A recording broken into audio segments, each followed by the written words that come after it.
aku jadi orang yang produktif selama 10 hari karena jalanin challenge ini. Kok bisa? Sini-sini aku kasih tahu. Assalamualaikum warahmatullahi wabarakatuh. Halo semuanya, nama aku Konita Dwinovi dari Program Studi Komunikasi dan Penyiaran Islam kelas 2B dengan NIM 12512900081. Selama 10 hari kemarin, aku baru aja menyelesaikan tantangan dari dosen aku, Pak Farudin Jayadi MA. Untuk challenge-nya, aku milih 10 hari sholat tahajud, 10 hari baca Al-Quran, dan 10 hari baca buku. Kalau diceritain proses awalnya, Jujur itu susah banget dan penuh struggle.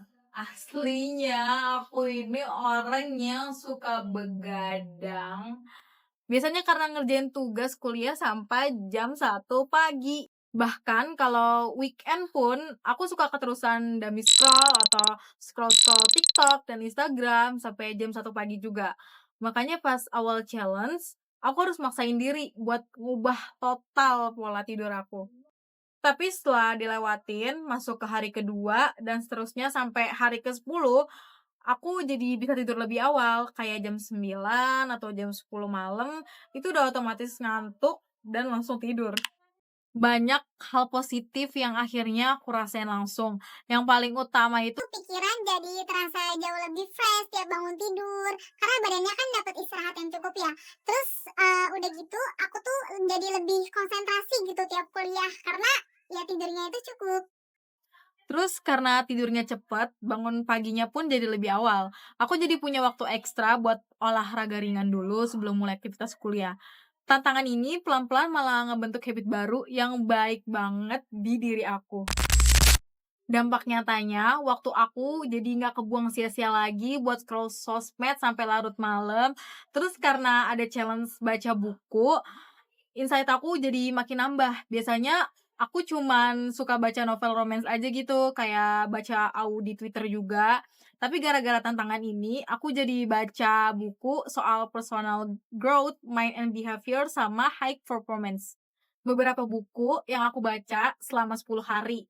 Itu ada 101 Essays That Will Change the Way You Think, Everybody Lies, How to Do Things You Hate, Hold Me Tight, I Want to Die But I Want to Eat Tteokbokki, The First Phone Call from Heaven, Put Your Dream to the Test, Maximum Achievement, Be All You Can Be, dan Slow Productivity. Dari 10 buku ini, ada 2 buku yang paling membekas di aku. Yang pertama itu buku I Want to Die, But I Want to Eat Tteokbokki. Buku ini ngejelasin bahwasannya kita hidup dengan baik aja, itu udah jadi sebuah pencapaian. Ketika misalnya di sini kan dia pengen tteokbokki, tapi misalkan aku di sini analogikan, ketika alasan sederhananya tuh kayak aku makan sosis Solo.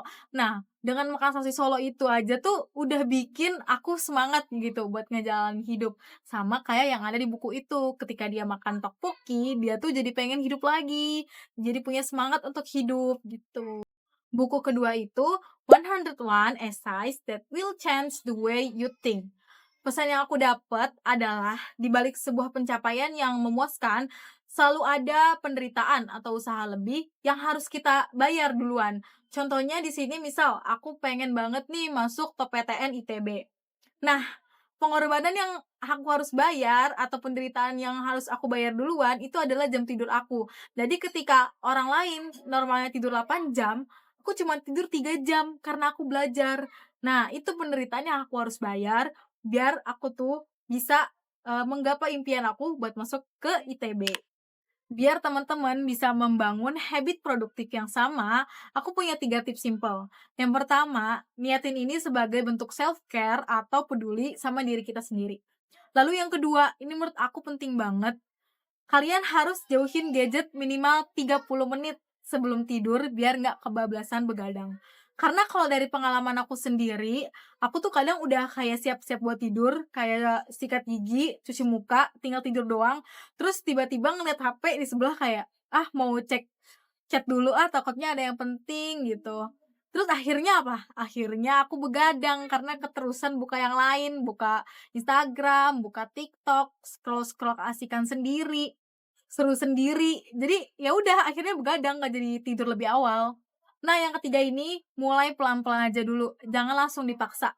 Kayak aku kemarin, aku tuh yang tadinya biasa tidur jam 12 malam, itu pelan-pelan aku mundurin jadi jam 11 malam, terus aku mundurin lagi jadi jam 10 malam, sampai akhirnya aku bisa tidur jam 9 malam. Sebagai penutup, ada satu kutipan yang pas banget buat kita. Aku ambil kutipan ini dari buku yang berjudul Be All You Can Be.